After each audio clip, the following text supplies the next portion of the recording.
It's Monday, December 23rd. I'm Matt Harmon. Welcome to the Yahoo Fantasy Forecast, and it is a hell of a day to talk ball. Week 16, Sunday and Saturday, is in the books. We're going to break it all down for you here on the Sunday recap show. We're going to tell you about the games we care about, the games we sort of care about, the games that could have been an email, and we'll also get a few Saturday takes off our chest as well. But before we get to all that, before we welcome Andy Behrens to the show, you all know how we do things here. It's a solo recap off the top for Sunday Night Football. Let's talk Cowboys 26, Buccaneers 24. Oh boy, Bucks. You really screwed the pooch on that one, huh? You really blew it. I mean, I'm going to start with what I don't care about here, which is the Buccaneers side of things, because I'm not mad. I'm just disappointed. I'm disappointed in this Bucs team because honestly, I like this Bucs team. I've liked a lot of what I've seen out of Tampa Bay this year. And, you know, I've kind of regarded them as like a real team, not just some NFC South joke team for a large portion of the season. But I'm going to be transparent here. I'm going to be honest. Not only am I super disappointed in them right now, they head into week 16 completely in control of their fate, control their own destiny. You know all of the cliches that the football bros, we all say this time of year.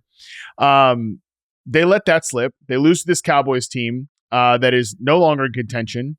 They're not relevant for a postseason berth.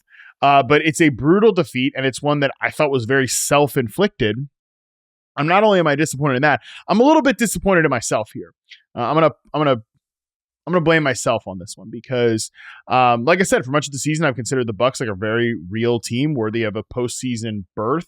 Didn't think they were a top NFC contender or anything like that, but I thought they could get into the playoffs and maybe have like a little spicy moment against a team that's better than them. You know, they got a really good constructed offense. I loved what Liam Cohen's done all year. I've talked a lot about that. I think they have a viable quarterback. They have an offensive line that's really, in my opinion, painfully underrated. And they've got some legit, interesting skill position talent. Bucky Irving, Mike Evans, those guys are out there. Rachaad White, I know he fumbled this game away, but I think he's given them some good play this year. This running game has been a blast to watch. I say all that, and I'm disappointed in myself that I think throughout the course of the year, not only have I talked about the Bucs in that vein, but I've also talked about them as one of the, just absolute free passes for a passing offense on the other side. I think I have been guilty of yada-yadaing the Bucs defense, which has just been, it's been a joke. It's been brutal all season. And, you know, Todd Bowles after the game, at the halftime interview and in the post-game interview, he's talking about fundamentals. He's talking about tackling issues in the first half. Buddy, you are the defensive head coach, and the defense stinks. It's been terrible all year. And the worst part about it is that I think they've been a predictable, easy to solve zone coverage defense for the most part. But then the real problem is that when Bowles, for the most part, has to go to a second pitch, like brings out kind of a different club out of the bag. I'm making cross-sport analogies. We're in we're in dangerous territory, as you all know. But whenever he has to bring that another club out of the bag here, I think it almost always goes wrong. Perfect example tonight is the CeeDee Lamb performance. I thought the plan was questionable at best. Next Gen Stats notes that CeeDee Lamb faced pre-snap press coverage on 64% of his routes in week 16. And he took that ISO coverage to school. A career high, by the way, 64% of his routes. What about your secondary makes you think that you can line up in press on a career high rate of one of the best receivers in the league? What makes you think you can do that? What makes you think that Lamb's not going to destroy you? Because guess what? He did. History was instructive in this case. Lamb did not play a full complement of snaps in this game. He aggravated a shoulder injury. He still played some snaps afterwards, but regardless, his presence was really a big difference for Tampa Bay. But like I said, I'm not surprised by that. I'm disappointed in myself for not focusing on that when talking about the Bucs as like a real team. What I'm more irritated about is honestly the performance of the offense. I have a soft spot for this Buccaneers offense. No question about that. Like I said, really like Liam Cohen, really like a lot of these players on this team. But I do think it's become painfully clear that this unit can no longer bear the weight of its own injuries. Chris Godwin hasn't been a part of this offense for a long time, but his role was critical. The power slot position in this offense is super important. I think it's a big reason why Baker Mayfield has actually not leaned into some of the more dangerous parts of his tendencies and has been a little bit more careful this year. Despite Chris Godwin not being there for a while, Cade Otton and Sterling Shepard have kind of been, I would say, executing like a joint job here to replace some percentage of his impact.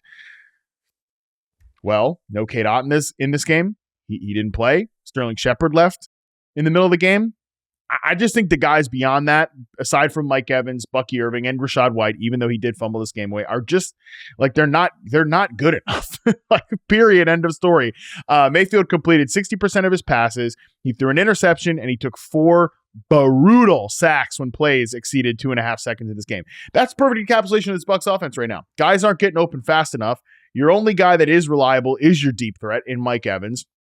Dallas is doing a great job playing physical on him, making those windows smaller for Mayfield, where I think that sort of sends him into, the broadcast talk about it as like he's a little over caffeinated. I think it just sends him into a little bit of mode when he starts playing like that. When you take away that number one option there, I'm remain skeptical of this Jalen McMillan stuff. I don't think he plays well enough against man coverage. I do not think he holds up to physical play. I mean, him losing that interception, or him losing what should have been a touchdown, turning an interception for Jordan Lewis, that is a tough look. A lot of moments in this game he just wasn't able to hold up to physical play. Most of his, watch all of his big plays. They almost all come off of design shots via motion, which is good. That's good play calling, but I think that he is a fine number 3 receiver who's a little overstretched right now as Mike Evans' clear-cut running mate when we go against a good defense. And this Cowboys defense is good. And that's where I'm going to transition us away from what I said is just a total disappointment with the Tampa Bay Buccaneers into what I do care about in this game, which is the Dallas Cowboys. And I really think coming out of this game, I've been feeling this for a while, been kind of take shopping this, both on the podcast with producer Colin, that I don't think the Cowboys should blow this thing up, baby. I think we're all going to remember 2024 is a lost year in Dallas. This is a lost year.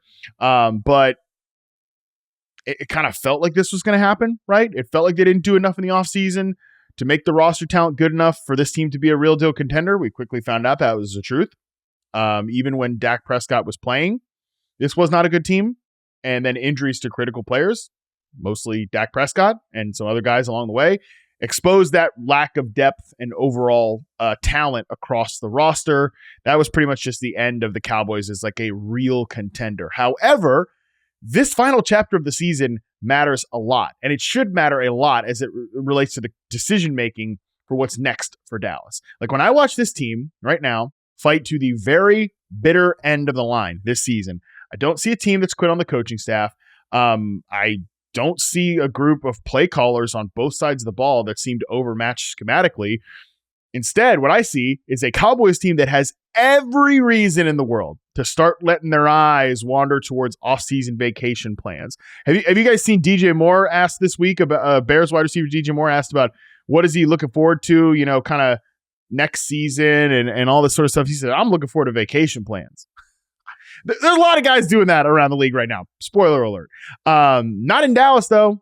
I think they've kept their gaze forward, and they put together what I would just call a high-effort win against a team that, like we were just talking about in Tampa Bay, completely controlled its destiny coming into Week 16. I was impressed with Dallas all night long. They were hitting on the back end.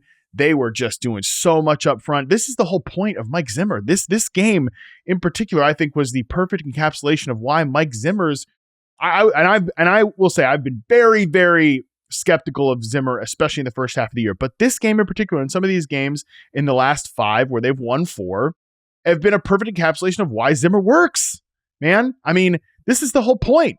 Zimmer's defenses make you work for it up front, and they play with a physical edge on the back end. This win over the Bucs was exactly that. It's why it works in the modern NFL. You're going to give up big plays. You just are on defense, okay? That's the way the league is right now. No well-designed offense can be fully shut out in today's game. But you got to create turnovers with chaos. You got to get sacks, and you got to beat the shit out of receivers with physicality. both at the line of scrimmage and at the catch point. And I saw Dallas do that all night long. Everything I have seen out of the Cowboys defense since Micah Parsons' return makes me want to extend the Zimmer experience for another year. And that obviously goes hand in hand with McCarthy, who gets plenty of heat, and he has his issues as a head coach, no doubt about it. However, I think he's kept his side of the ball on track, despite, let's be honest, having one hand held behind his back, tied behind his back by the front office from the very beginning. Issues on that side of the ball at premium positions were created by injuries and just the front office leaving this group out to dry with what I would call complete ambivalence to the just acquiring talent. So the fact that this unit is still competent, capable of winning games, it's a scheme that works. It's a group that works. It fits the highly paid quarterback. And I think it can be expressed when the offensive line youth, as we've talked about on the show, develops and there are real threats at pass catcher. Dallas runs itself like a soap opera, which is, that's not my words. If you have seen the promo for the new, oh my God, like enough already. We are enough already with sports documentaries. Enough. But the Cowboys got one coming on Netflix, whatever. I'm not going to watch it, but whatever. And one of the clips from it is like Jerry Jones saying it's a soap opera 365 days of the year. The most logical path forward for this Cowboys team is do the boring thing. Do the boring thing. Bring these guys back, run it back another year, and actually add some talent to the roster. And I think if they do that, this Cowboys team will be an ecosystem I'm actually willing to draft into in fantasy. Let's get a real number 2 receiver in here. Let's get Rico Dowdle back behind this offensive line. Let's get Dak healthy. I was kind of hands-off with Cowboys this year outside of CeeDee Lamb. A little sprinkling of Rico Dowdle because he went so late. But they got to Rico Dowdle way too late in the fantasy season. But you knew that was coming too. That's why he was a 9th-round pick. Other than maybe all right, fine, Jake Ferguson, whatever. I wasn't really into drafting Cowboys this year. And I think that's worked out pretty well. But I could see myself feeling very differently about that. If Dallas does the mature thing, they bring the coaching staff back, they actually add some talent to this roster. I don't know. This is a super fun game. I could talk about it a lot longer because I thought it was a really interesting game with a lot of big picture takeaways. And man, just football the way it should be played. Physical play on both sides of the ball. A lot of good stuff. Really enjoyed this game. Really enjoyed all of Week 16. So with that, let's toss to the rest of the show with Andy Behrens. Let's bring in the very merry Andy Behrens, and let's talk through Week 16. Let's get into it. Joining us now, as he always does here on the Sunday Recap Show, it is the man of Christmas himself, the old Saint Andy Behrens. Andy, what's going on, buddy? Oh, it was a good day. Good day. Good week. Fun games in Week 16. Fun games in Week 16. I think I was telling you this morning, during Fantasy Football Live on Sunday morning, my daughter, who's in her fantasy playoff semifinals, she's asking a lot of questions, and she's sending me a lot of screenshots of a lot of rosters and available waiver wire players. And we did some really important roster maintenance on her team today. We got in the Cincinnati defense. We got in Jerome Ford over Jerry Jeudy, which was a very clutch move. Nice. And it was just one of those days where, as a parent, when you can impart your life wisdom into a situation that just reaps immediate rewards for your child, there's nothing more satisfying. I was a little distracted on FFL because of it, but it ended up being worth it. Yeah, 2 things on that. Number 1, shout out to you. And yeah, shout out to, you poisoning the next generation with this question. You know what? She gets really hung up on projections. So Jerry Jeudy is projected for 2 more points than Jerome Ford. So she's really pushing back hard on that move. And thank God it paid off. Yeah, I'm just saying, maybe a pretty poisonous habit you've imparted to your child. And I'm a little bent out of shape because I've got some fantasy heartbreak this particular evening that I don't think I'm going to be able to come back from in the final 2 games of the week. So I'm a little bent out of shape about fantasy football. But the second thing is, and I did want to say this to you on FFL, but it's a live show. I'm not trying to derail the whole thing, but this is a podcast. Podcasts are for derailing.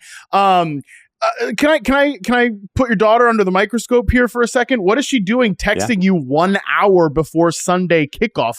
I get it. That's what the people do, I know. It's 5 minutes before kickoff. Start this guy, start that guy. It's yo, you had the whole damn week, okay? The whole point of FFL also is get your last minute questions in, get your last minute advice in. So I didn't want to just bang the entire audience, but I'll do it here on the podcast because again, that's what the podcast is for, a potentially airing of grievances.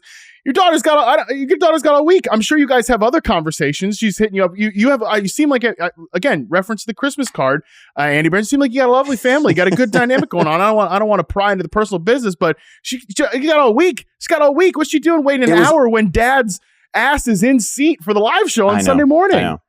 It was a little bit my fault because like 15, 20 minutes before we went live, I actually asked her, hey, like, how's the lineup looking? Because we always go over waiver moves on a Tuesday, right?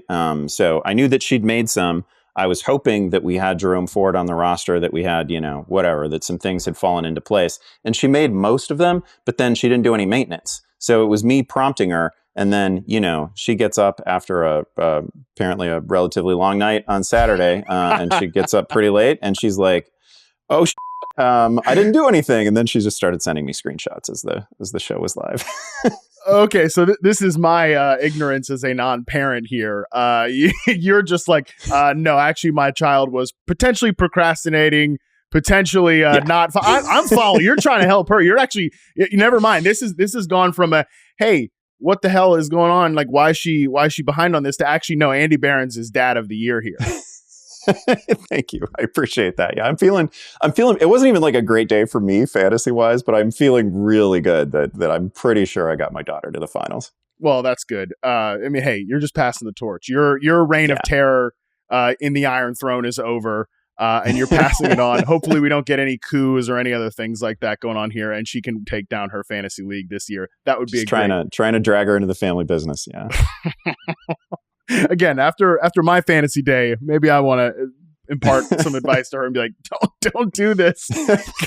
Get into anything else. Drawing, reading, the arts, nature. I mean, come on. There's so much good stuff outside to look at. You want to be behind a screen looking at these poison numbers. All right. Anyways, let's move forward here. Let's get to the serious business at hand, which is the Sunday recap. Week 16, we sorted the games into 3 categories: the games that we care about, the games that we sort of care about, and the games that could have been an email. And we're going to finish off with a little Saturday football take off your chest, like we did with the Thanksgiving games a few weeks ago. We had 2 Saturday games. If you've got anything to unload on those in kind of a rapid fire fashion, I want to hear that at the end of the show. But for now, let's talk through the games that we really care about, and let's go all the way back to the 1 p.m. window and talk about an absolutely wild Commanders 36, Eagles 33. Andy, where the hell do we even begin with this game? We had 5 turnovers from Washington. We had 5 passing touchdowns from Jayden Daniels in a game that felt like it had 3 lifetimes to it. Incredibly fun game, an absolute journey. And I've been trying to consider what you would be feeling as like a Philly fan, right? Because like on the one hand, if you're that team, it's a road loss to a really good team on a day when Jalen Hurts was lost to a very early concussion. So we still feel good if we're at home against Washington with our quarterback when it really matters in January. But like, on the other hand, Philly's defense just allowed 36 points and 5 passing touchdowns to Washington, also gave up almost 6 yards per play. But on the other hand, right, like your franchise QB exited in this game and you still put up 33. So I don't know. It was just fun. It was a great game. I can tell myself a positive story coming out of it if I'm a Philadelphia fan. But man, also just like the thing could have ended if we don't get the rare and uncharacteristic Devontae Smith drop on like just a wide open situation with like 2 minutes to go in the game. He had plenty of room to run after that if he just hauls it in. That really puts Washington in a bind.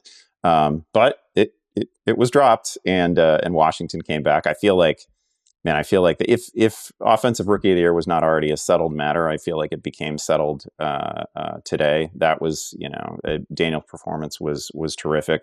Overcame a handful of mistakes, but man, great final throw. Really fun game. Jamison Crowder catching multiple touchdown passes in the year 2024 is just wild to me. I mean, yeah, again, it's hard to know where to begin because I think if you had told me that Washington's leading running back was going to run for 24 yards and they were going to lose 3 fumbles, 2 by said running back, Brian Robinson Jr., I'd have been like, oh, well, they lost this game, potentially by a lot, especially if you also told me that Saquon Barkley had 29 carries for 150 yards. Most of the damage did come in the first half, but regardless, that he had a big day, that A.J. Brown was targeted 15 times. Like, okay, well, then Washington got blown out.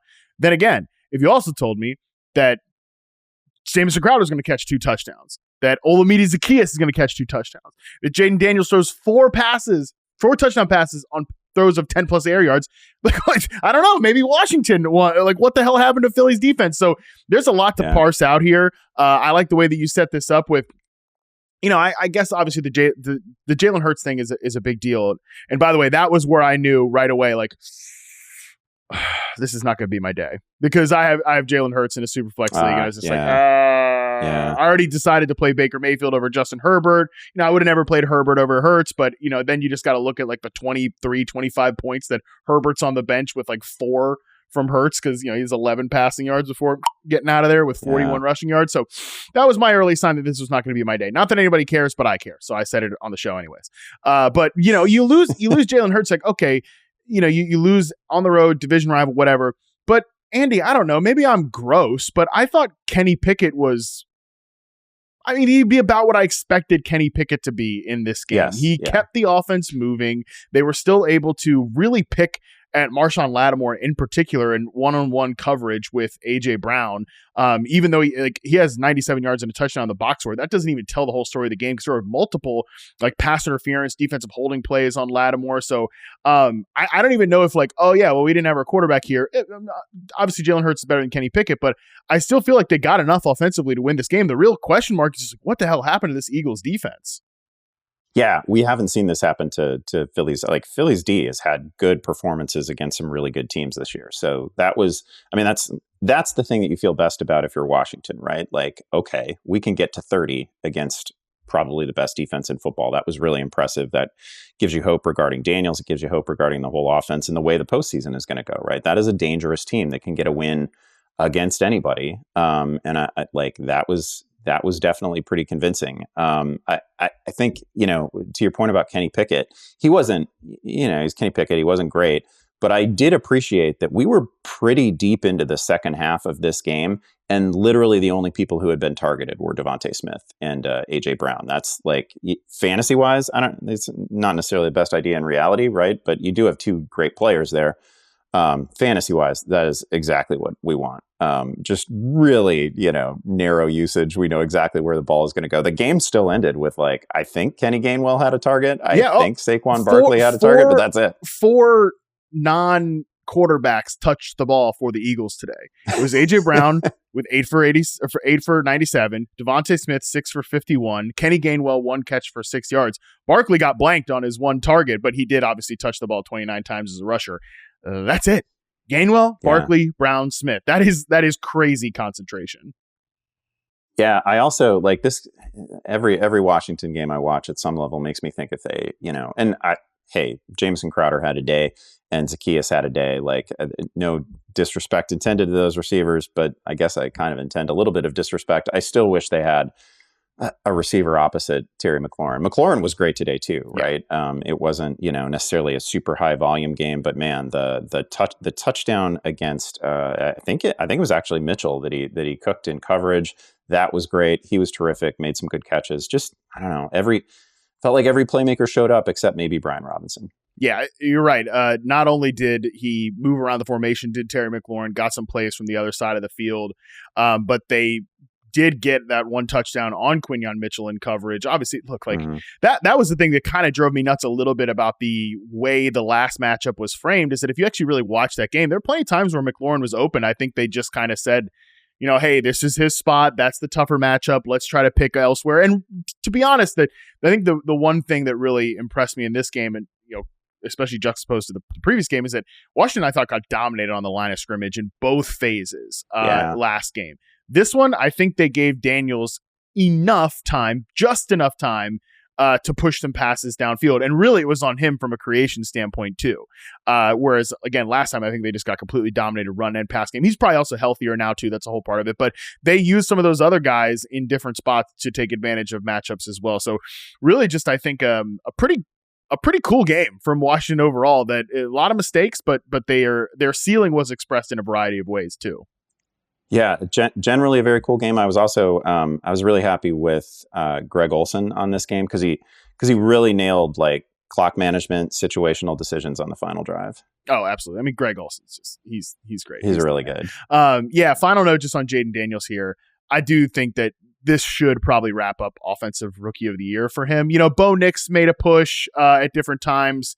There were certainly some loud members of the national media that want to tell you, oh, no, Bo Nix. I think Nix is good, and he's executing the offense in Denver. But just, again, juxtapose his Thursday night performance to this from Jayden Daniels. Like, Jayden Daniels is the reason this offense is working, whereas I think, again, this is not meant to be disrespect to Bo Nix, but he's like a very good cog in that particular machine, whereas Daniels is the machine here. And I get it. There's, the hipsters want to tell you like Brock Bowers is having a historic season from in his position. And I totally understand that. Bowers is awesome.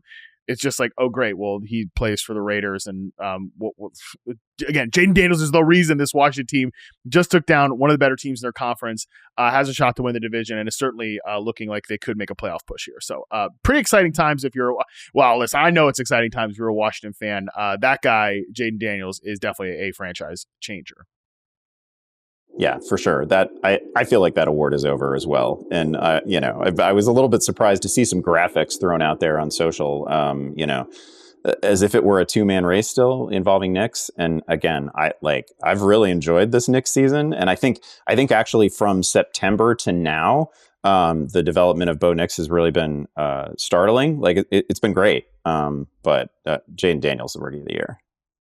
Next game up here that we really care about, Vikings 27, Seahawks 24. This was another wild one with a lot of twists and turns. Let's talk about the Vikings side of this here first, Andy. Talk about another race that might have gotten wrapped up. I think this one might get Kevin O'Connell Coach of the Year on the road win.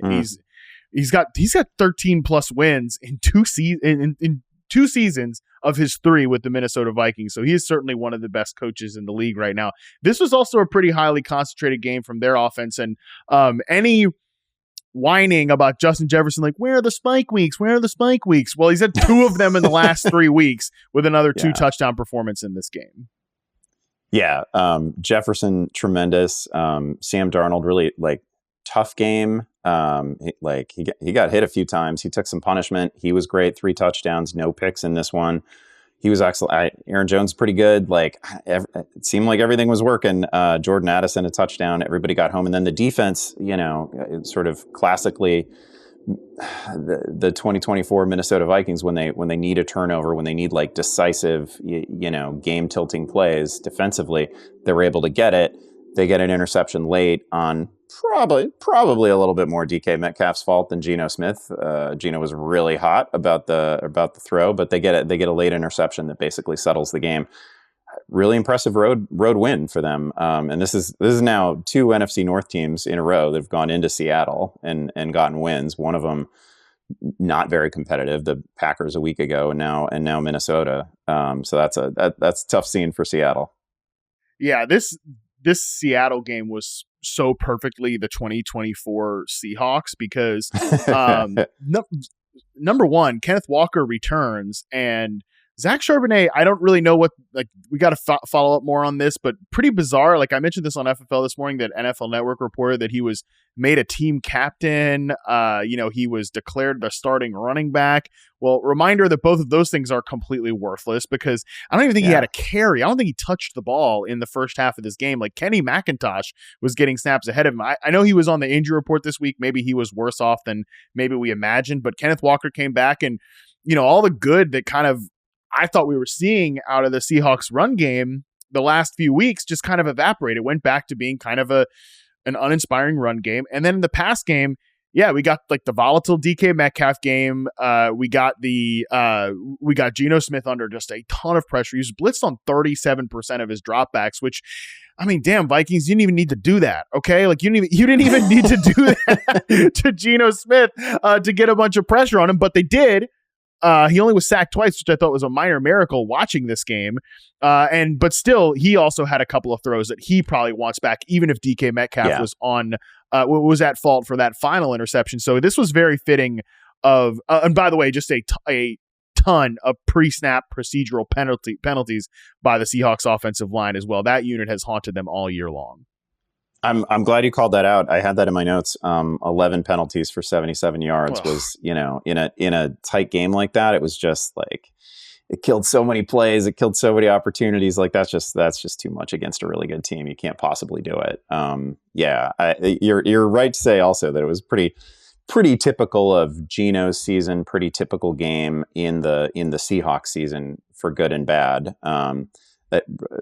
Pretty funny ceremonial captaincy for Zach Charbonnet, I guess, like not heavily involved, but that's an important reminder that oftentimes when we hear that somebody's going to be the starter and it's a little bit of a surprise, this wasn't a situation which like Kenneth Walker was being punished for anything, but sometimes, some really good player is coming off a fumble and he's not gonna start this week. That like starting is just not that big a deal. It's not baseball.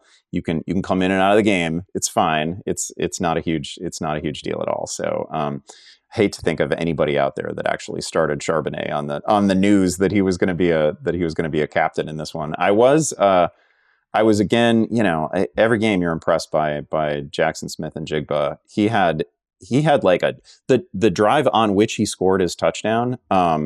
He was just dominant. I think he had 3 catches for 50 some yards on that drive. One of them was a 25 yarder over the middle where he's just in a cloud of defenders, and he's not like, you just look at him, you wouldn't think, oh, that's a contested catch winner, but he won in the middle of 3 guys. And took a huge shot on the play. So like, if he's doing stuff like that, everything is available to him. Every level of the field, every route. Like this has been a really fun breakout year from him. Oh, one of the most enjoyable developments I think in the entire wide receiver position to me has been JSN's breakout, and it's funny because I'm tempted to say, yeah, he's finally starting to look like the player that I charted at Ohio State, like that I thought he could be in the NFL. But then I feel stupid for using the word finally. Like we're not even 2 years into this guy's career. It's so stupid where we've become truly, I think rookie analysis has become some of the dumbest stuff. And I'm so guilty of it too. I'm going to do it in the next game. Actually, I'm going to probably overanalyze something with the rookie. So I'm not calling out other people. I'm putting putting myself under the spotlight here as well. Okay. So like, let's just get that out of the way. But it is just crazy. I do think people were way too hard on him after his rookie year when he was totally fine on film. He was just kind of buried behind two veterans, and he got Waldroned. That happens.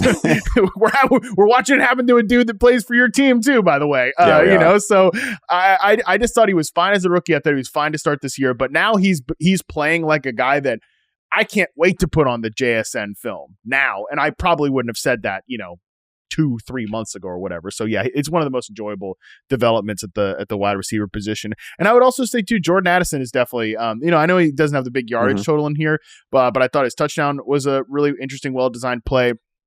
And he's become a guy that I think is starting to open things up for Justin Jefferson too. I mean, his Justin Jefferson's second touchdown was just like obnoxious stuff from Sam Darnold, like truly JJ's down there somewhere. But I think Addison is also one of the players I'd like to mention as someone that I really can't wait to investigate in the offseason as well. I actually think the Bears game when the Bears, a couple games ago, when they were so dedicated to the idea of stopping Justin Jefferson at all costs, right? And multiple defenders all the time, and he had the quiet game that made people panic about Justin Jefferson. The flip side of that was that Jordan Addison went nuts, and Jordan Addison in like single coverage situations just won constantly. So like, I don't know how you don't watch the tape of that and really fear Jordan Addison. Like, and one of your takeaways probably should be, oh, we just can't do that. If we do that, they have obviously Hawkinson's a reliable player, and Jordan Addison is just going to cook us. Last thing here, this NFC North is going to be wild to watch at the end here because we've got the Lions in first place with 13 wins. We've got the Vikings in second place with 13 wins. The Packers are not far behind. They're 10-4, but they're third. I think they'll almost certainly be, the third place team. But next week, the Lions and Vikings play the Packers and Vikings play each other. The Lions get the zombie 49ers team. And then kind of depending on the matchups, I bet we could see Vikings-Lions as the Week 18 like Sunday night finisher. I'm always like trying to guess which game that's going to be. But I bet especially if both teams win, it's in Minnesota. Again, Lions over that zombie 49ers team. If both teams win next week, that could be a pretty spicy top of Week 18 one. Yeah, tough division. If you're me and you're a fan of the one team that was not just mentioned among the three best in the NFC that all happen to occupy the same division, it's a tough time to have an ascending Bears team here. Final game that we really care about, and being a little bit generous with this one, but it was an interesting game to watch the 1 p.m. window. Panthers 36, Cardinals 30. Shout out to the Panthers. Shout out to Chuba Hubbard, who last time this team was in overtime, lost the game by fumbling it away. Yeah. This one, he basically just called game with a couple of big runs and scored the touchdown, and that was that. But otherwise, this is where we officially get to say goodbye, Andy, from a playoff contention standpoint. To like, it's a weird way to talk about this team, the 2024 Cardinals, because they weren't supposed to win the Super Bowl this year. They're coming off like a true rebuild. They're in the second year of Jonathan Gannon's tenure here. But at times it really felt like they were in the driver's seat of a disappointing NFC West, and now they're eliminated with 2 games left to go. Like, they're not going to make the playoffs. Yeah. And this has been weirdly one of the most frustrating teams from an offensive standpoint to talk about all year. And everything that's been frustrating about this team was on display in this game. Yeah, I guess that's probably the thing that would aggravate you most if you're a Cardinals fan, is that the things that you were complaining about early in the season, you're probably still complaining about. But you're also right. Like they were in the best position in this division. They had, I think it was a 4-game win streak, right? And then they lose a couple of quick games to Seattle. They lost to Minnesota, and then suddenly they were not in an advantageous position. And to go out this way, and Carolina's been super competitive, and they've taken really good teams to like nail biting narrow losses for them, obviously. So they've been playing reasonably well, but just a very tough way for the Cardinals to go out. Disaster game for those of us who needed something from Trey McBride, right? Like in the best possible matchup for a tight end, just nothing. He did see an end zone target. I think it drew a flag. The throw wasn't particularly close. It wasn't some near touchdown or anything like that. Rough game there. James Conner was great, and then he got hurt. Don't know the severity of it just yet. It was a knee issue. He did he was standing on the sidelines, not receiving medical attention for much of the game. So this isn't like the most severe situation. They got nobody behind him right now because Trey Benson's also out with a high ankle sprain. So is Michael Carter in the absence of James Conner. That's not great. I don't really know how hard the Cardinals are going to push anybody right now since they're out of it. DJ Dallas caught the 1-yard touchdown. I think that was after Trey McBride didn't get the score there. Yeah. Classic. And that's what I'm saying. Like, all the things that are irritating about the Cardinals passing game, like no touchdowns for Trey McBride. 3 more catches though, so he's at 92 receptions, no touchdown 92. catches. Yeah. Pretty sick. That's awesome. What a stat. Kyler Murray, I mean, just some like brain fart moments in this one, especially his interception where I thought he might have been past the line of scrimmage, but he just threw it up there, and his explanation for why he took that throw was, I wanted to get Michael Wilson the touchdown. Is dog, you can't be just picking favorites at that point. That made no sense to me, that explanation. It was a poor throw, poor decision. He's had a lot of those this year.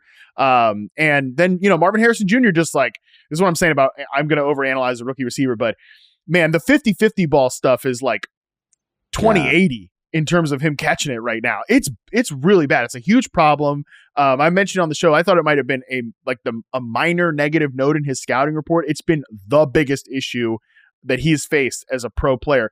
I think the separation's fine. I think he is more than smooth enough to get open and win at multiple different levels.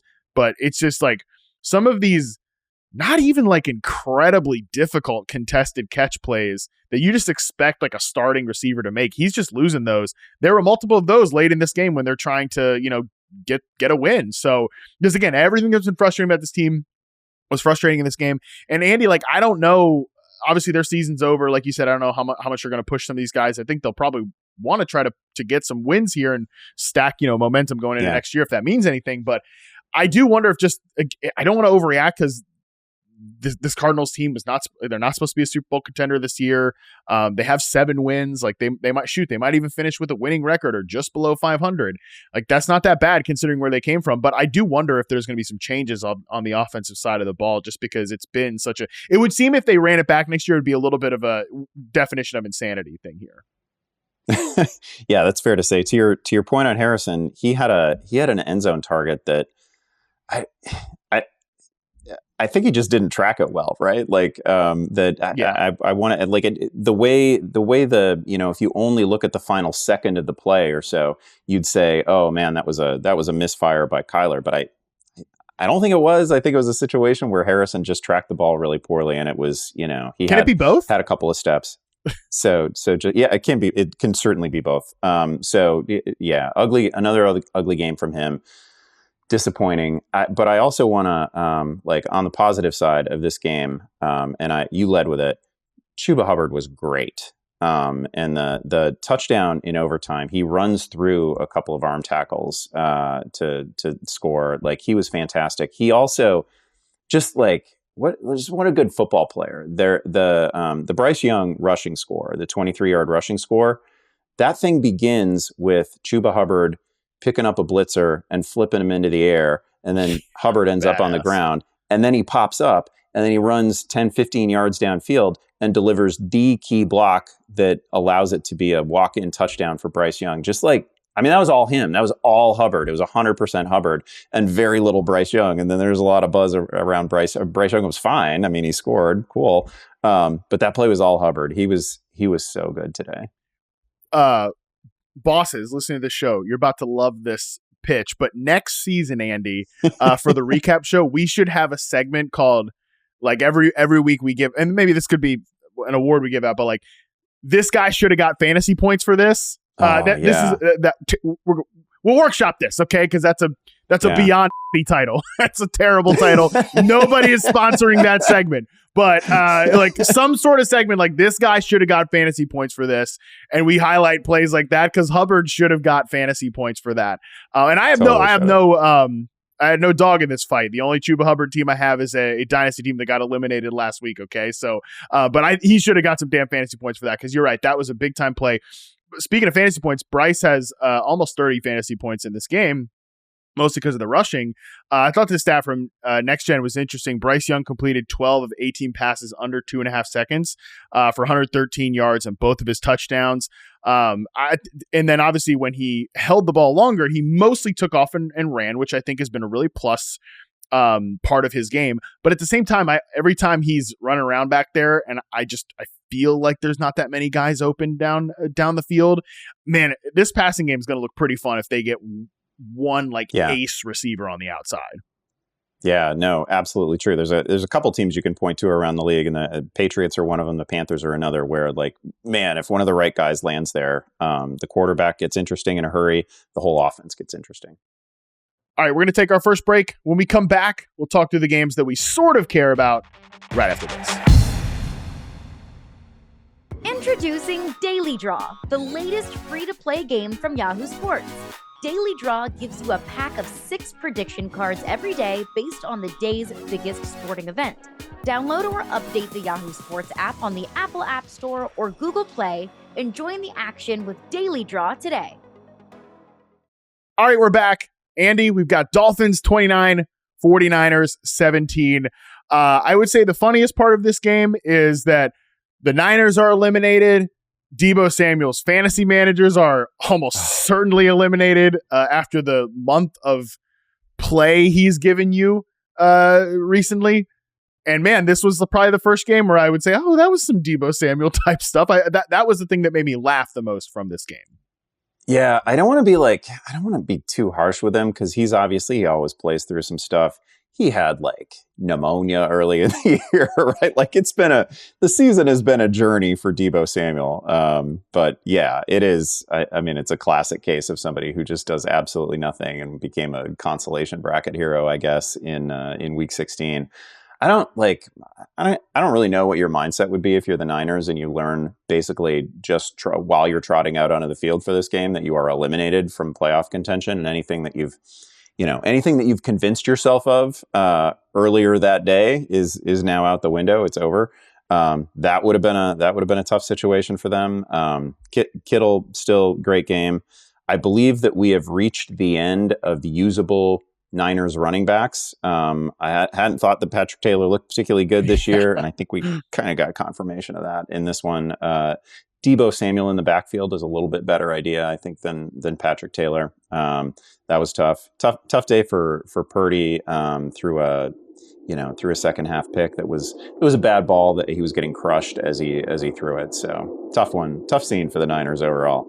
It's also tough when Tony Romo's like actively nagging you to throw the ball away. I mean, Tony Romo, of all people, is actively nagging you to throw the football away.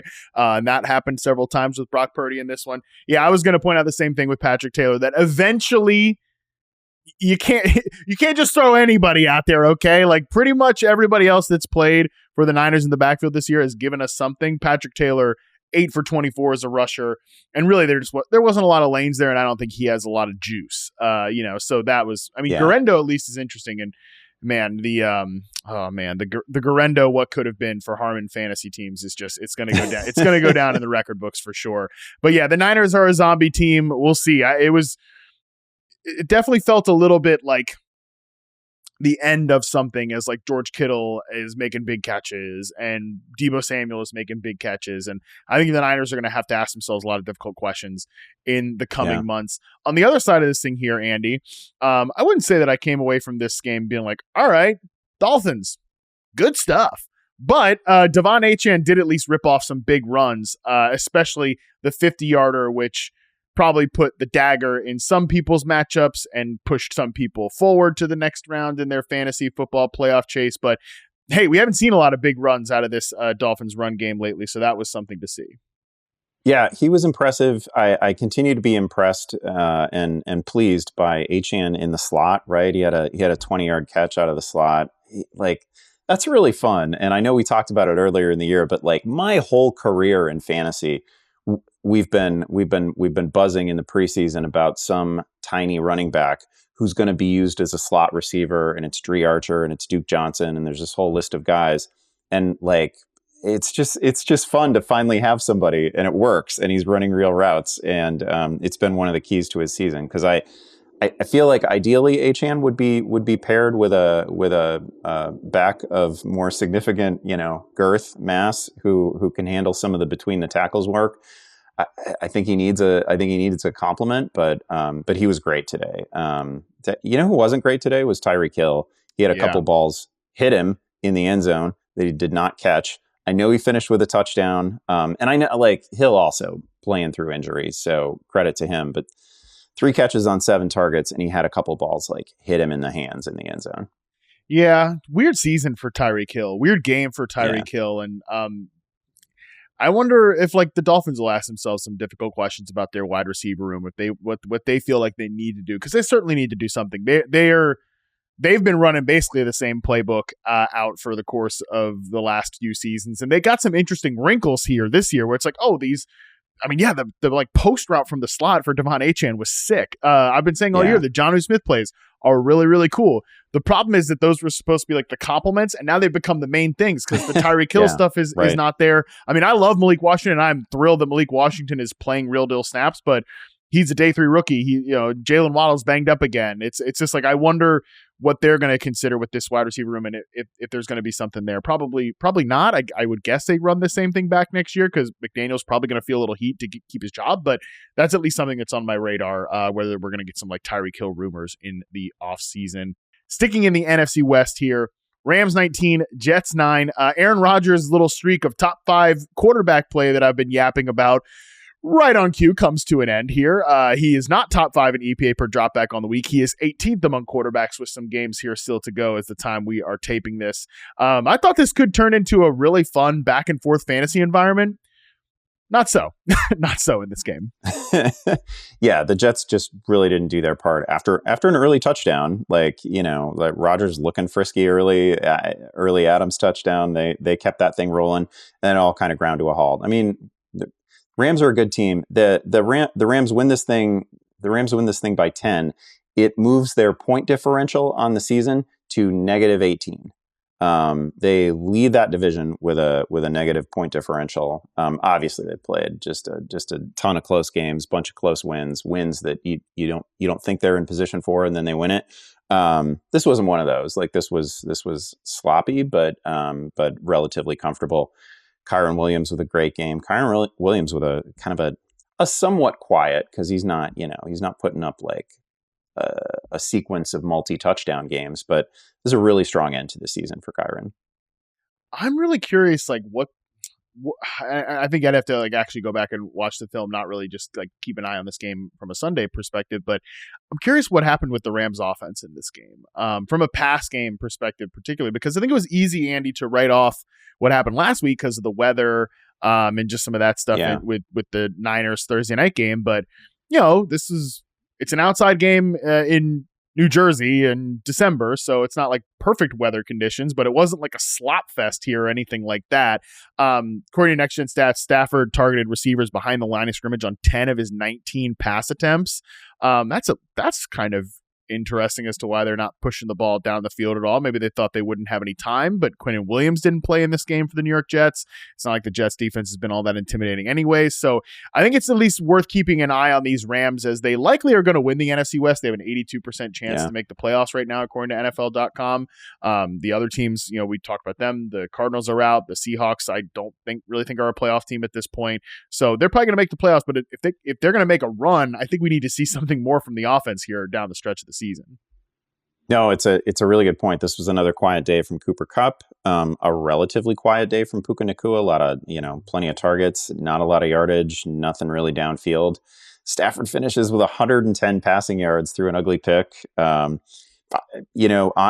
this was not a primary game for me. I don't know if it was super windy. I don't know if there were weather conditions that we couldn't really experience while watching. It didn't look that bad. But yeah, you're right. This is a couple games in which the offense feels a little bit stuck in mud. Like they only have a couple tricks available to them.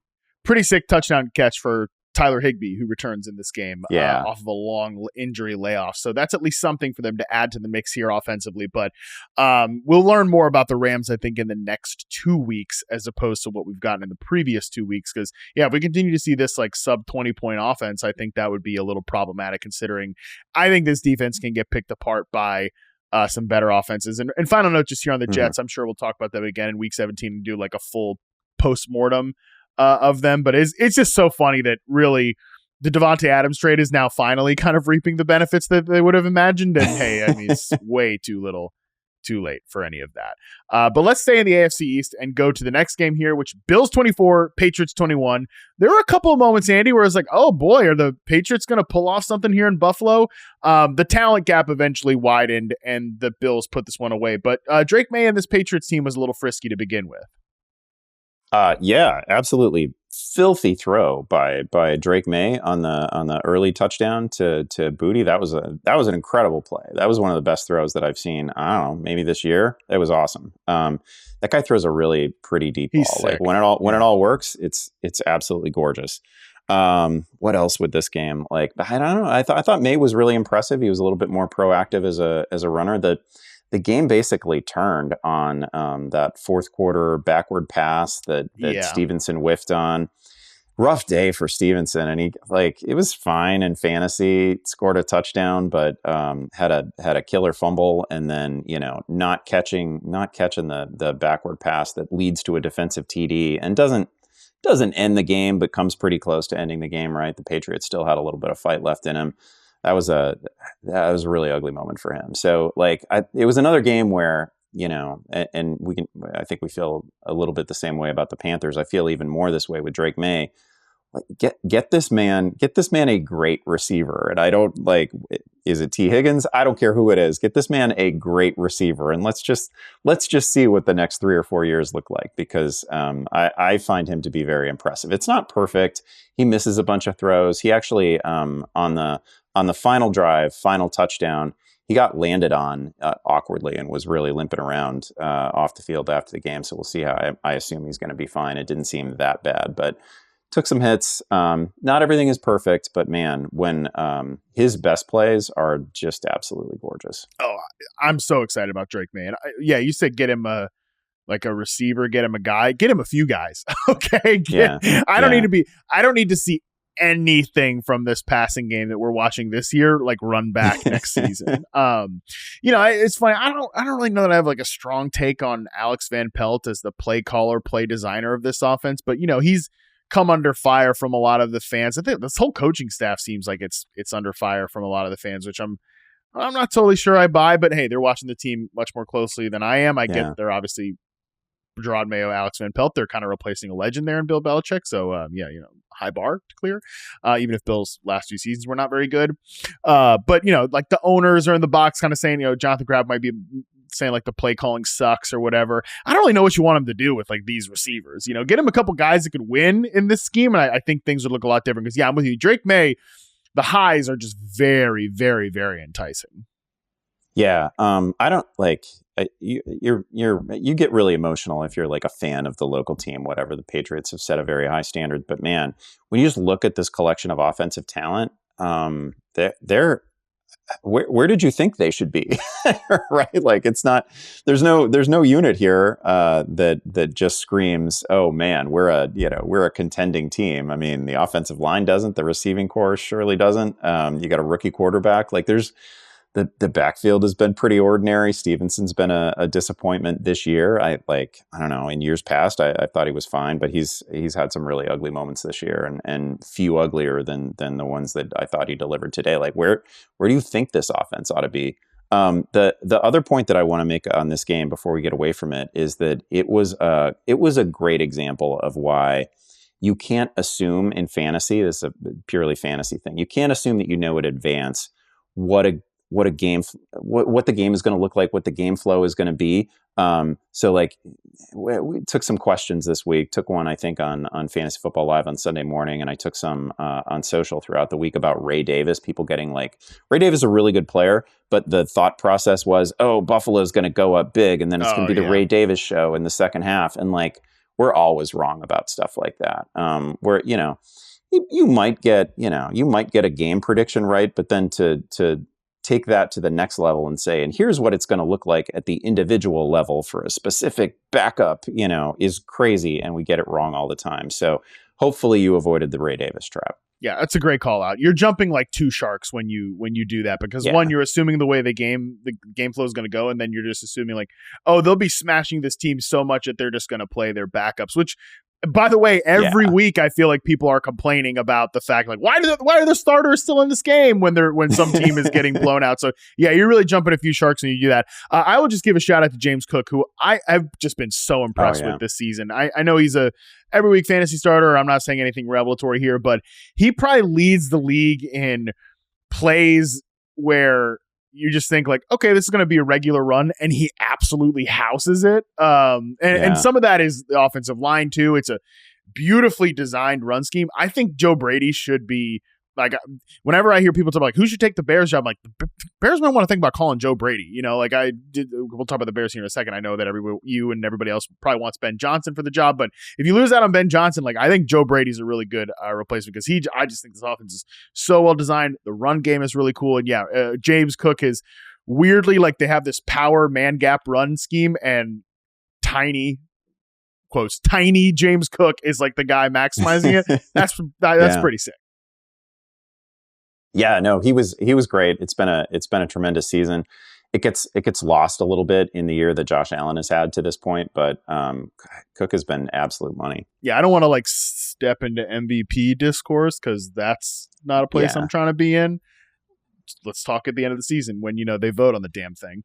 But like there are a couple games where like James Cook, it's not just Josh Allen and a bunch of goofballs. Like James Cook is, they probably don't win this game if James Cook doesn't rip off a couple of huge runs. Speaking of the Bears, that's the last game that we sort of care about here. Lions 34, Bears 17. I included this game in this section, Andy, because I'm sure you paid close attention to this game. And secondly, I mean, this was just like hey, we're the Detroit Lions. Yeah, our defense is injured, and maybe that's a problem for future Lions. Present Lions, we can just do whatever the hell we want on offense. We can even score on fake fumble plays because we're Ben Johnson, Jared Goff, and the boys. Oh man, the fake fumble play.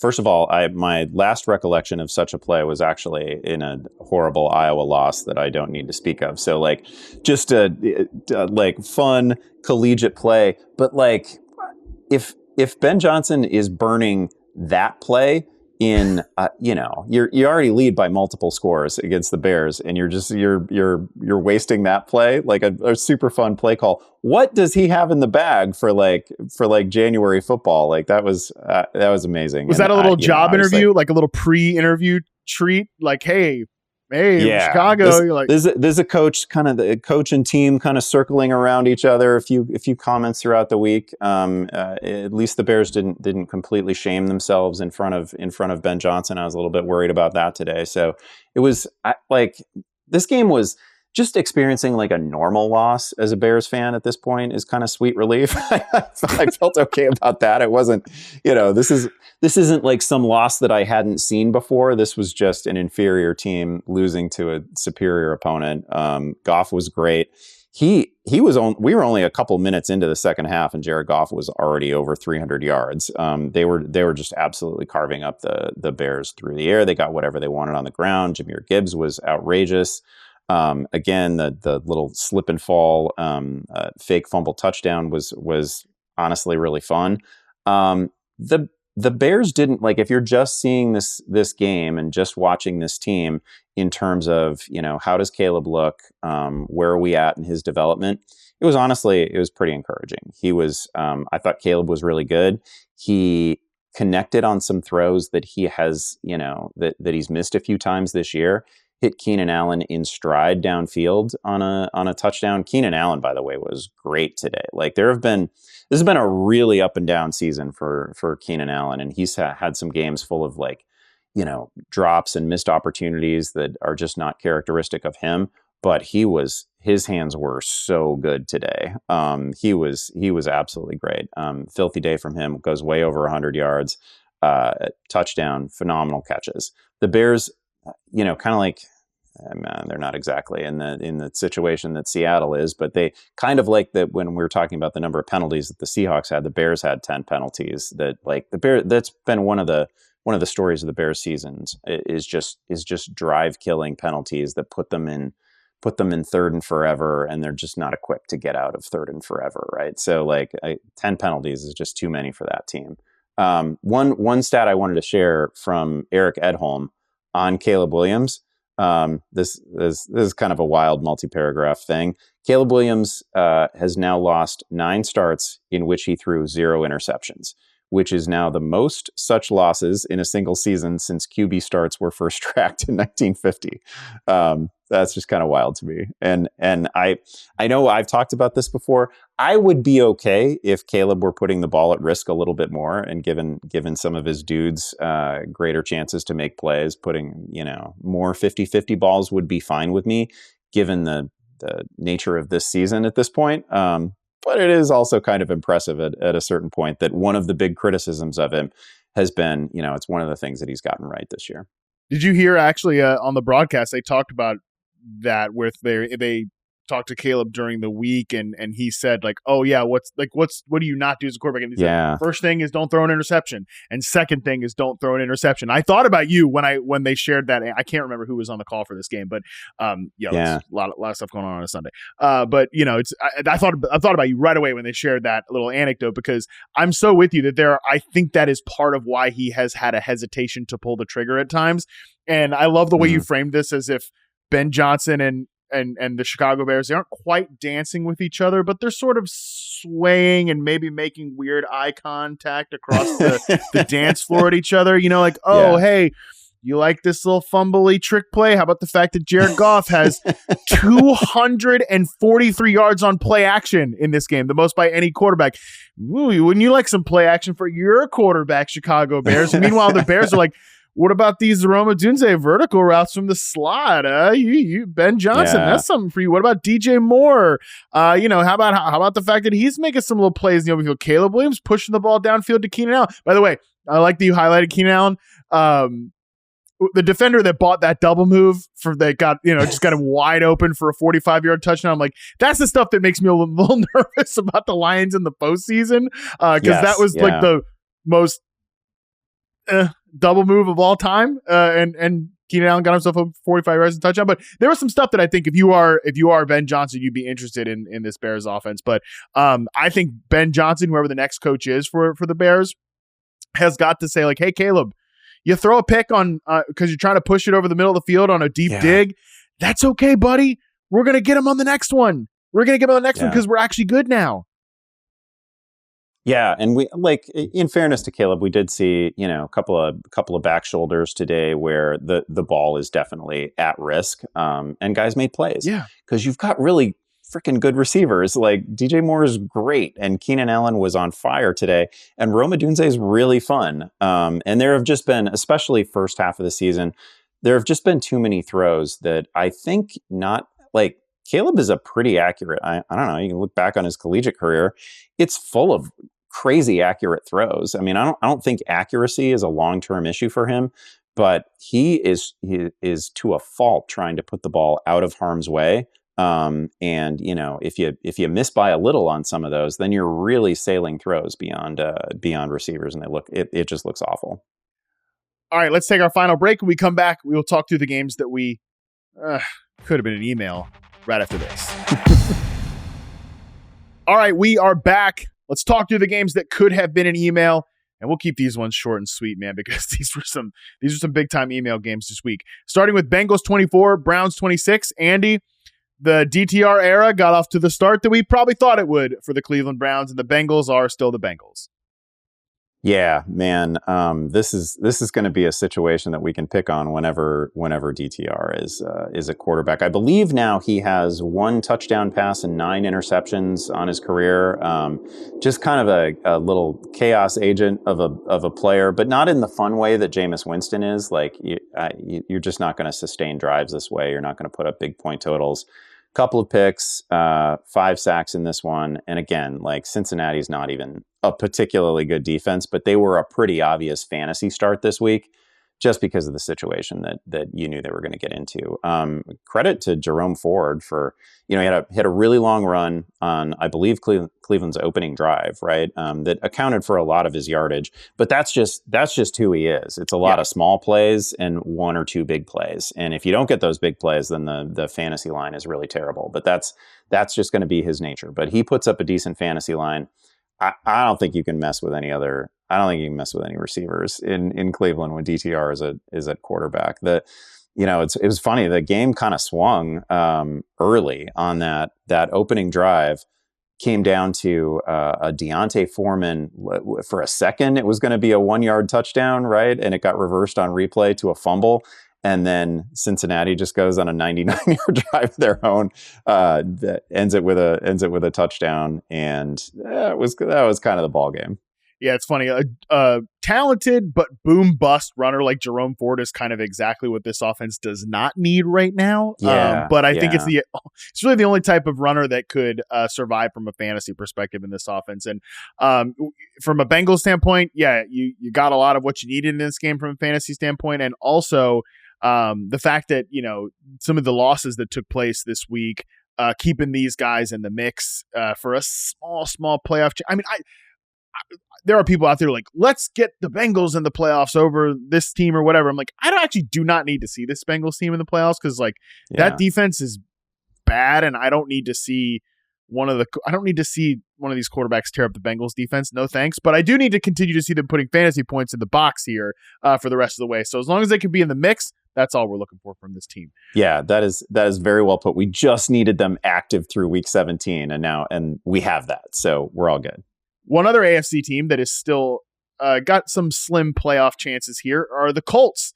who are the next team we're going to talk about here. Colts 38, Titans 30. Andy, at one point, I mean, I thought this was going to be this actually turned into a pretty huge point total for the email section here. 68 total points. At one point, this game was what, 38-7 in the third quarter here, mostly because Jonathan Taylor went absolutely berserk in this game. 29 carries, 218 yards, and 3 touchdowns. A bunch of big, long, massive runs from Jonathan Taylor, where he did not drop the ball before going to the end zone. Yeah. Dudes in the Titans secondary took some terrible angles all day. Jonathan Taylor's a really fast human being, right? So like he's the kind of player who forces some ugly moments from defenders, bad angles, but that was pretty rough because I've had, Tennessee's, there are elements of Tennessee's defense that are quite good and have been quite good throughout the season, but they rarely put it all together. It happens occasionally. They did not on this day. Taylor was great, bad angles all day. On the Tennessee side, Tyjae Spears, another good game. He scores twice.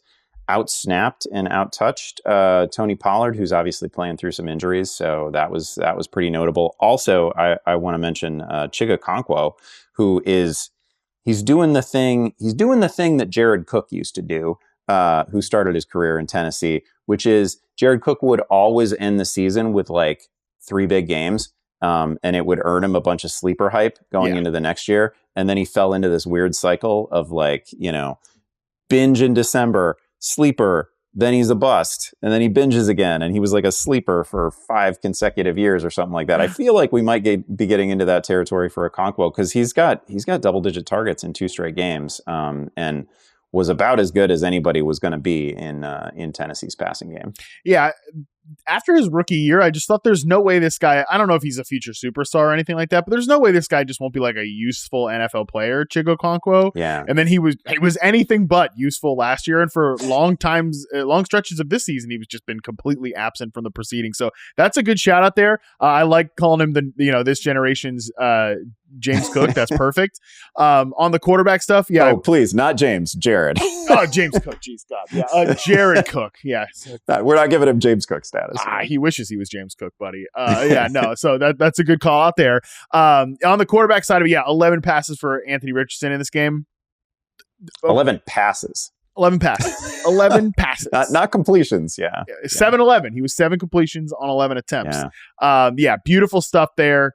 That's kind of what we need. Okay. I want to see this whole gang run it back in Indy next year. I don't want to see any blow it up. Like, let's bring the coach staff back. Let's try to develop these players in the pass game. Let's have Jonathan Taylor healthy for a full season next year. Because this was a pretty fun offense to watch in this game. One crazy idea I've had that the Colts could try is let's just keep Josh Downs healthy for a full year and not have like a murky preseason injury that he comes into the year with. Let's just get 17 damn games from Downs and see what that looks like. Yeah, that would be super cool. My pre-draft comp for Josh Downs is like Sterling Shepard with more explosiveness. I don't want to say that like, we're just something there, but like, I don't know. Anyways, we'll move on from this game. It was an interesting AFC South one. The Colts are still alive, and we'll see what they do the rest of the way. Who's not alive? The New York Giants. Falcons 34, the Giants 7. If you're thinking, oh, hey, man, Michael Penix must have really came in here and tore up this matchup. Not really. Michael Penix was fine. He had his moments, but damn, Drew Lock just made a fantasy league winner out of the Falcons defense. The Falcons defense, people, that's not a good defense. Hasn't been a good defense for most of, my adult life. But they were incredible in this game. 55-yard interception for Drew Lock. 27-yard interception returned by Matt Judon, the pass rusher, in the third quarter of this game. This one was weird. It's bad for a quarterback. Like, I legitimately had this thought, and I wasn't trying to be funny, wasn't trying to be like ironic or anything. I legitimately had the thought after the second pick six, oh, that looked a lot better than the first one. That first one was bad. That one was much better. And then you're like, what the hell am I doing? like there is a part of me that is like wired to make excuses for Drew Lock. I find him very entertaining, but multiple pick sixes, both of them terrible, one of them way more terrible. That was a brutal watch. I actually thought they just didn't need a big game from Penix, but the ball was coming out of his hand certainly differently than it was coming out of Kirk Cousins' hands in the last 6 weeks or so. So I get why they did it. He was totally fine. The opening drive of this game should have ended in points. A missed field goal. I thought Penix was good. I thought Bijan Robinson again was like superhero good. The first rushing touchdown is just it wasn't like a long score or anything, but he made a couple moves, and like his ability to stay at top speed while he is cutting abruptly is crazy. There's just, it's like him and it's Saquon, and it's only a couple guys in the league that like score out of some of the situations that he finds himself in. So I thought Bijan was great. Mooney, a pretty good day with Penix, but obviously Penix didn't need to make a lot of noise here, but I thought he looked fine. Yeah, Drake London, by the way, left this game for long stretches with like a hamstring injury, and Raheem Moore said after the game, if it was paraphrasing, if it was competitive, he probably would have returned in the game. So for Week 17, if you manage to survive, I think he will be fine, which is good because him and Penix had some good connection on some of those over the middle throws, which that was supposed to be the Cousins thing. Penix did a better job of that, and he definitely did a good job pushing the ball outside on outside breaking routes to Darnell Mooney. So that was good to see. I'm interested just in watching him down the stretch. Final game we're going to talk through here. Raiders 19, Jaguars 14. Andy, I thought this had a chance to be kind of like a beautifully bad shootout. Like, oh, these two teams stink, but we get a lot of fantasy goodness in this game. I mean, pretty much only guys that people really care about are Brock Bowers and Brian Robinson Jr. Those guys combined, Brian Thomas Jr., and those guys combined for 20 catches. So pretty much, I guess we got that. But the rest of it was, wow, these two teams stink. The Raiders can't tank right, according to our creative director on the show, Jason, who's a Raiders fan. The Raiders now are outside of the top 5 picks in the NFL draft. The draft happened today. That's crazy. That's a rough break. I don't know what you're going to do. Are you going to be you're going to be the Sam Darnold team? That's what you're going to do. Spoiler alert. And other than that, this is probably the worst loss of the John Shipley, the great Jaguars writer on Twitter, was saying like, yeah, this is probably the worst loss of the Doug Peterson, Trent Baalke era. Ouch. Maybe that's right. They at least lost this game without Trevor Lawrence. That would have been far worse, I think. Mac Jones has been fine. It's been fine. He's been about what you would expect from Mac Jones, not a worse version. I don't have a ton to add to that. Brian Thomas was great. Like, we knew Bowers was going to be great. We knew Brian Thomas was going to be pretty great. It's one of the things that the Jaguars have done well finally late in the season is just to make Brian Thomas Jr. the absolute focus of this passing game. And that is paying dividends. That is going to continue to pay dividends next year. He's really, really good. 2 updates on scams. Amir Abdullah PPR scam is alive and well. He's had a bunch of fantasy points of late. He had 5 catches in this game on 6 targets, and he also scored a rushing touchdown. Other update is that the Brenton Strange scam, which raise your hand if you've been personally affected by the Brenton Strange scam. You may be entitled to financial compensation. Me and my legal representatives will be talking about if we're going to reach out to the hotline after this. So yeah, that was tough. 2 catches, 22 yards, and a fumble lost for old Brenton Strange. Your boy went down pretty hard at the tight end position for that one. Parker Washington's running a little PPR scam. He was fine in a Demario Douglas kind of way. He was okay. He doesn't even play from the slot, Andy, which is so bizarre because I was like, this guy could be an interesting slot receiver when I scouted him at Penn State, and now he's just like running a bunch of outside routes. And yeah, I mean, hey, Brian Thomas Jr. had a massive game. 132. He's the latest corner to just embarrass. I mean, he's the latest wide receiver to embarrass cornerback Jack Jones for the Raiders. It's been a tough season for Jones. But he also could have had way more. He let a play go on a go route, and Mac Jones just absolutely missed him on a go route as well. So Brian Thomas Jr., massive game here. He's going to probably be like a 2nd-round pick in fantasy next year, maybe go even higher depending on what happens in Jacksonville. Yeah. And he still could have had a bigger game here. So that's that one. Let's wrap this thing up, Andy, with a little bit of Saturday football take off your chest. Anything from the 2? We're not going to break these games down in depth or anything, but anything you just want to you got total freedom here, legally, financially. No consequences here to just say whatever you want. You're giving me the legal green light. Yeah, oh, great. As a legal, great. Well, I talked to my representatives before this, and I think since the games were a day ago, we do have legal freedom to say whatever we want. I don't have anything to rage about exactly. I'm a little bit disappointed. I mean, I also not exactly qualified to second guess Andy Reid. I feel like that's not, I'm not there yet.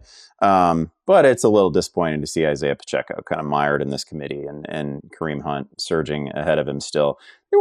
They were fun enough games. Actually rewatched the Pittsburgh-Baltimore game this morning. I thought that was kind of a blast. That was good. It was good to see Derrick Henry rolling again. Lamar Jackson had a great game. So I thought it was a good day of football. I don't have any complaints. I think it's worth mentioning that Hollywood Brown returned and looked pretty good, caught 5 balls. It wasn't like a noisy fantasy day by any means. I think he finished with like 45 yards, but he was involved enough that you can clearly see a path for him to have perhaps a big day in week 17 if you need just a flyer at a flex position. Yeah, he was 27% rostered going into the weekend. Was Marquise Brown, and I agree with you. I rewatched that game Saturday evening as well, and that was interesting. I thought from the Marquise Brown angle here, I think he could have had an even bigger game. Mahomes maybe missed him on one pass or two. Also worth noting, Xavier Worthy, 11 targets, some rush attempts. I think he is, and look, I was hard on Xavier Worthy to start the year. I think I said on Football 301 that he was like the meme of the negative outcomes that people probably would have had for him because he just couldn't beat man coverage and he can't make contested catches and he got tackled by like the first sneeze that went near him in the open field. Some of that stuff is still true, but I think he's gotten a lot better against man coverage in the back half of the year, and they've been a little bit more purposeful with his usage. And I actually think Hollywood Brown being there as more of an actual intermediate area receiver, as we talked about, has been good for Worthy as well. So that's worth noting. And obviously, I mean, just sucks for Tank Dell. That was the thing I was going to get off my chest here too. Brutal, I mean, it sounds like he might have actually, although we didn't get like any updates about this today, which I thought was kind of suspicious because when you saw the play in real time, you think like, oh my God, he's just the worst possible outcome for him. He was like rushed to the hospital, so they had to check like arterial damage or anything like that. And then it's like, oh, maybe he just dislocated his kneecap. We haven't really gotten any updates on that. As of at least I didn't see on Sunday. But still seems like pretty serious and probably the second season-ending lower body injury for a guy in Tank Dell who obviously slipped in the draft. Like, what? Oh, why did Tank Dell fall in the draft? Well, size concerns and some of that is durability stuff too. Yeah, the reaction of teammates kind of said it all. That was really tough to watch. Stroud's reaction to it. It says a lot about CJ Stroud, but also it says a lot about the nature of the injury and just the fact that it was his own teammate colliding with his. It was just not that there's good circumstances, but the whole thing was really sad because he caught a long touchdown pass on the play on which he got injured. Just, a little hint of what we might have gotten from Tank Dell, this year, next year. Here's hoping it's not nearly as serious as it looked. That's the part that sucks is that, he's having 98 yards and he was kind of taking advantage. And I was curious if this was going to happen because the Chiefs defense does have weaknesses. They really struggle to defend the slot and some like real vertical routes in the slot. And I thought they did a pretty good job of like purposefully getting Tank Dell in some of those positions on Saturday. And then it's just, he has 98 yards, he has a touchdown, and then this serious injury. And it's just, you're right. It wasn't any sort of like, oh my God, he got, just smacked in the open field or something like that. It's just almost a little bit of bad luck, which is very similar to his injury from his rookie year, which really sucks.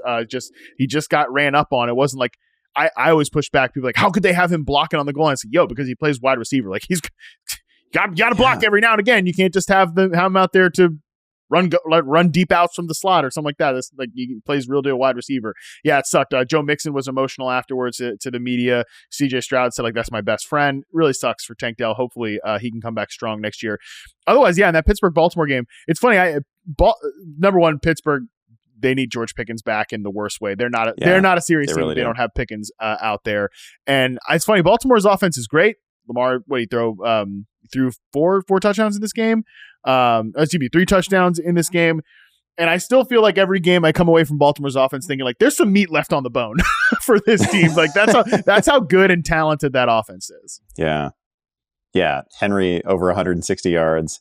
Didn't find the end zone, but a good get right week from him. Like, we talked about it a little bit on Fantasy Football Live. It's just a given when you get taken out of the playoffs because you just have like a random, quiet week from Saquon Barkley, Derrick Henry. You just know what's coming. Like, and I experienced this with a couple of my preferred fantasy teams that went out in the quarterfinals.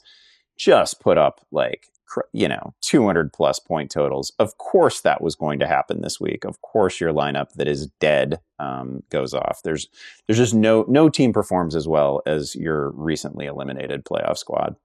Well, if that is any indication, and I know a lot of people hit me up today sharing similar sentiments at their team, like how did I not crush? How did I not make it to this week? Because this week my team crushed. Yeah. If that's any indication, a lot of my teams are going to go off next week in the hypothetical fantasy championship. I think that's going to do it. Hell of a show, Andy. Appreciate you, buddy. And I won't talk to you till after Christmas. So Merry Christmas, buddy. Yeah. Merry Christmas to you as well. Happy holidays, everybody. Yeah. I mean, hey, if you're on YouTube and you haven't just been admiring the hell out of Andy's Iowa Christmas sweater, you're missing out. So you gotta be on YouTube. But that is going to do it for this show. As I mentioned on previous pods this week, we're going to have episodes dropping Tuesday and Friday to get you ready for the Fantasy Championship title weekends while you are also having a real life and enjoying the holidays. Andy is going to be on the Friday show to preview everything you need to know about Week 17 Saturday and Sunday matchups. But tomorrow, Tuesday, Dalton Del Don joins me to preview the Christmas games and Thursday Night Football. Nothing better than hey, the week's not even over yet, and let's preview games that are going to happen.